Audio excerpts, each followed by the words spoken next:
Did they keep anybody, or is everybody fired to pay you? I'm trying to figure it out. All right, that's not funny. That's not funny. We do not like that. We do not appreciate that. But let's, on that note, we hate anytime this happens. Obviously, this is terrible.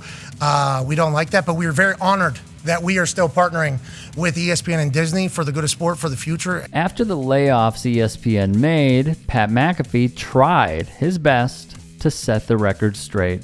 Look who emerges from the ashes getting all the money as all of the past and personalities are knocked aside in a way that's aggressive, okay?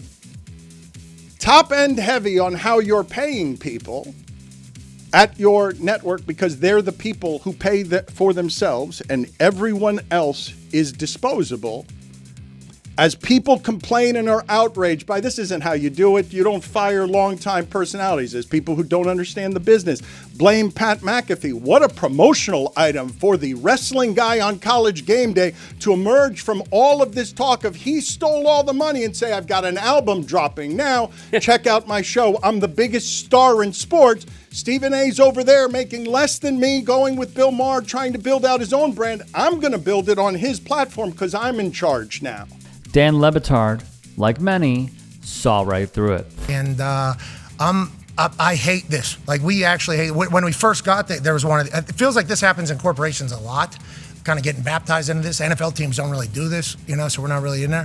The first time we licensed the show through ESPN, one of these happened, we got blamed for it all. It's like, blame us. Okay, thank you. I feel like you don't fully understand budgets and where things are coming from, but I do appreciate that. This time we're getting blamed as well, which I guess I can understand, but I mean, there's billions and billions of dollars in these companies, and hard decisions have to get made. At this point, it feels like McAfee is BSing himself to try and say the right thing. At Meadowlark Media, Pat does a masterful job of seeming dangerous and seeing like he's raging against the establishment. He's not the establishment pick while he's rep by Ari Emanuel and gets put on everything and gets tremendous opportunities. It's a very difficult thing to pull off without overexposing yourself. And I think he's polarizing, but he's a megastar. That was an absolute bar right there. That cut through the anti-establishment persona of McAfee. Shout out to Mike Ryan Ruiz here. And we don't like any of them, and we hope we're an asset to the company going forward. Well said. I hope we continue to be an asset to the company and an asset to sport as a whole, but hate all of it. I mean, we learned about Ryan yesterday. Obviously, I think everybody did. Ryan's good to us. Ryan Clark obviously been around ESPN a long time, but yeah, it's crazy time in the biz, honestly, Jage. And thanks for just reading the internet and just assuming that they're right. Because while he spews this, but the game plan, just so that you understand what's happening in these machinations, is Stephen A uses Disney and ESPN now as his second job because he figured out what McAfee already figured out, which is I got to build the other thing. So when these people get to firing, I can have my own thing. Give me production budgets. I want to be a bigger star. I want to take care of my staff. I want to make albums. I want to be a wrestler. I want to be the biggest thing this place has ever seen. I want to change the entire place while Disney and ESPN somehow keep getting called to woke.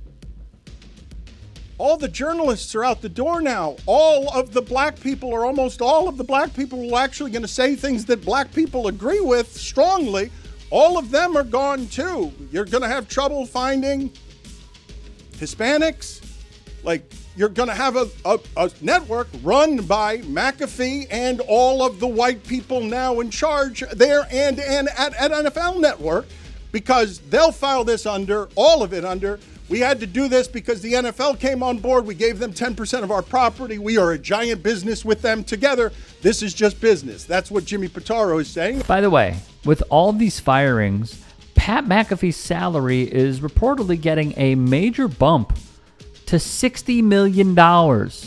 There is a clear cause and effect at play here. Andrew Marchand reported for The Athletic. The deal is not yet completed, and if an agreement can be reached, it could be a sliding scale based on McAfee's new responsibilities. McAfee, already omnipresent, could be on the air even more with a bigger role in NFL coverage. a possibility, according to sources that Marchand spoke to. The two sides are currently between 60 and 65 mil annually, who were granted anonymity, to discuss the negotiations. Currently, McAfee, who is 39 years old, has 2 years remaining on his current contract, which approaches the $30 million per year mark. And that is why it is just so absurd. I don't like hearing this argument that Stephen A. and Pat McAfee and others will make when they say, whoa, it's not on us. Let's just think about the pie percentage for a moment. If we take away this amount of the pie and that amount of the pie and that amount of the pie, and we give it to you, directly or indirectly, how can you really make this argument? It is on you. It is on Stephen A. I'm sorry. It just is. I also saw today, reporting from Front Office Sports, that ESPN is creating a new college football show centered around Will Compton, Josh Pate, and Taylor Lewan. This bro culture that ESPN is trying to capitalize on, I do not think it has legs. I just don't. The Barstool people will not go over to ESPN because they feel that they were screwed with Barstool Van Talk. Bussin' with the Boys used to be on Barstool. They broke away. They might be with FanDuel now. And they have an audience that is ingrained. I do, because a lot of those people were Barstool people. I don't think they're going to go to ESPN. Josh Pate, I literally have no idea about this dude. I know his politics suck, but I have no idea how this guy has like the massive audience that he does. No shade.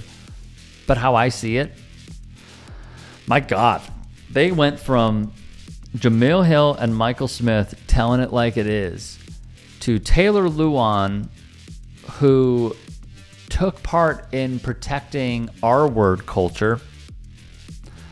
Will Compton, who also is a fan, huge fan, and is cozying up with Dana White, the UFC, Trump, the MAGA sphere as well, and Josh Pate, who is just like, hey man, I don't really know. This is a turning of the guard at the Four Letter Network. And I actually did a piece on my independent channel talking about the firing of Ryan Clark. Also did it on here. And something that really struck me is how many people are just saying, like, with these layoffs, again, because it seems like it is happening every single year, if not a few quarters a year, that they will not watch. And I don't know. It's up to the individual person, but let me be clear. Their live sports package is still going to sell because that is what the network is built on. They are not built on Get Up. Yes, First Take has a massive audience, but they're not built on these other shows, man. I mean, I saw on Hulu, they have a channel that's just ESPN Radio. I don't know how many people are watching it. These folks are not going to the ESPN Radio channel or some other shows. NFL Live is very good. But what they're doing is ESPN sees where their bread is buttered now. They are anointing Pat McAfee the kingmaker. They want this whole, like, we're going to keep politics out of sports, as Jamie Pitaro said when he took the reins. But simultaneously, you have Stephen A. Smith talking about politics, who's now number 2 in my opinion. You have McAfee interviewing the president live on ESPN. You have McAfee and Dana White talking about politics on ESPN. Let's call a spade here. It's just the politics that they want. It's the politics that endears them.